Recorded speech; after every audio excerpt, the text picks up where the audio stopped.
Good afternoon, dear friends and family. Sometimes in life, we are steeped with joy, and times we are overwhelmed with sorrow and sadness.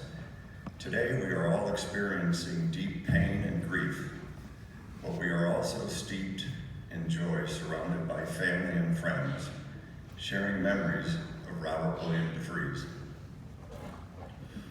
When Aaron asked me to do Bobby's eulogy, I said, of course, even though I knew it was an impossible task. My brother is legendary in my mind. I watched and followed in his shadow for 60 years. It's hard to be objective. This is my big brother. And how can I do everyone justice with their personal memories of Bob? But I'm gonna try. Here goes. Jeannie, don't get mad at me, it's longer than 3 minutes.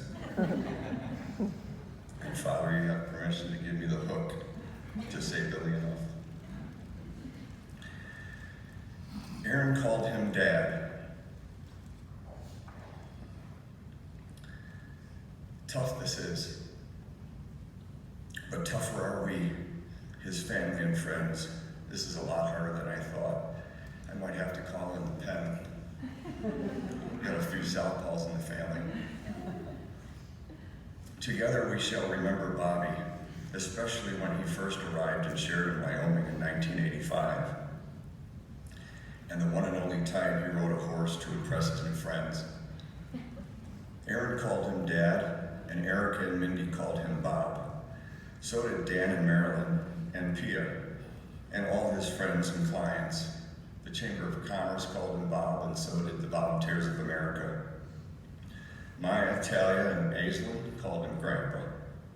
His late wife, Barbara, called him Bob, and sometimes called him a pain in the ASS. And frankly, a few other choice names that Father would not let me say in church. All of which have some truth to them. Me and my sisters, Valerie Ann, Mary Margaret, Jean Marie, and Patricia Therese called him Bobby. So did his in-laws, Bob Feck, Gordon Willis, Les Mulkersky, and my wife, Lori DeFries.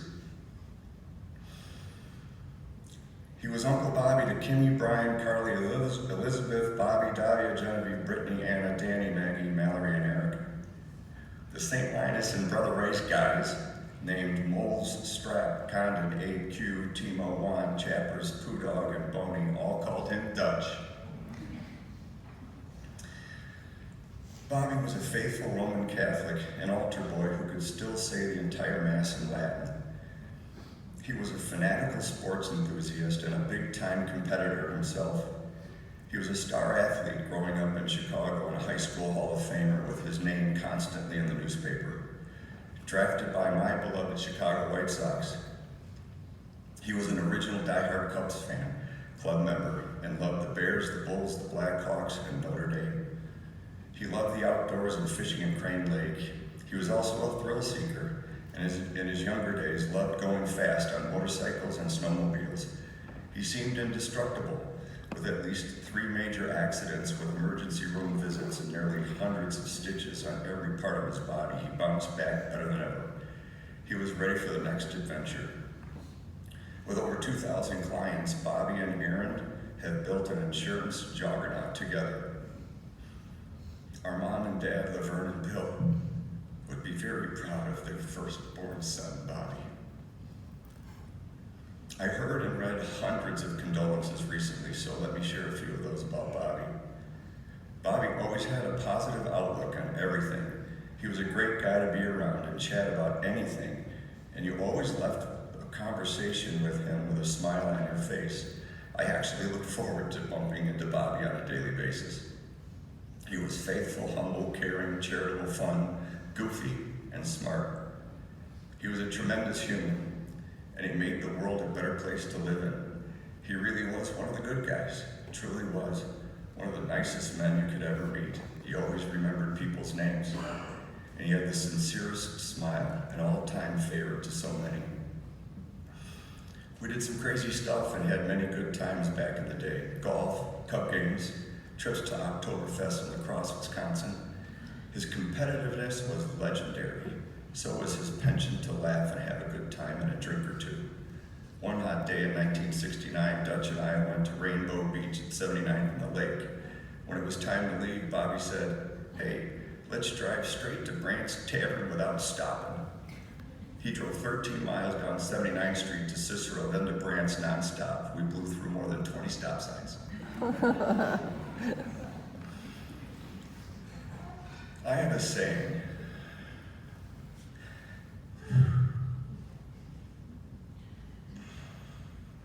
I was going so well. I have a saying that was in large part influenced by my brother.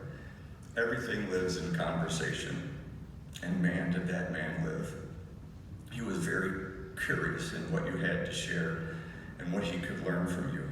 He had an uncanny ability to remember your name. It doesn't matter who you were. You couldn't help yourself but like Bob DeFries, and he liked you. He could charm the shirt right off your back if he wanted to, but all he wanted to do was be friends. And the second he flashed that $1 million smile at you, Katie barred the door, you were Bob Toast.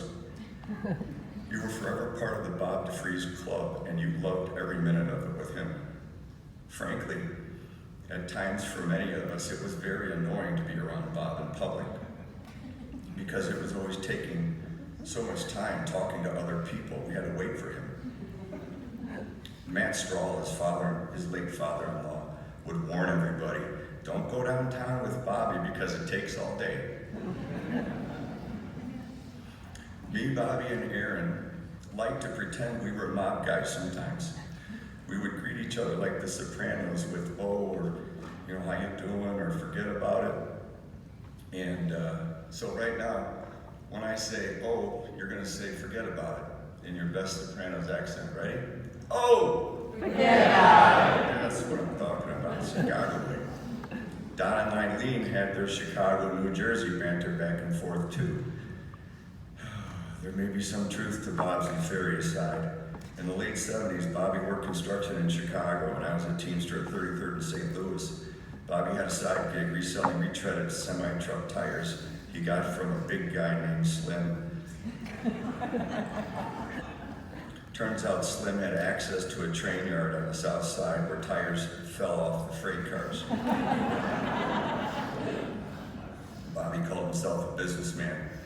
I met Slim covering Bobby's route once. Even South Side Slim adored Bobby. Another time, a few weeks after I bent the frame on Bobby's brand new 1979 fire engine red Jeep while off-roading in Joliet, Camelot, the Jeep was stolen. Boom. Problem solved.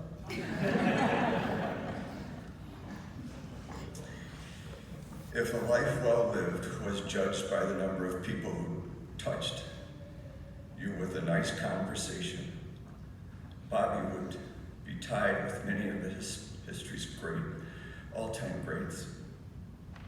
And if the tiebreaker was the number of scoops of ice cream you consumed, Bobby would emerge as the all-time champion.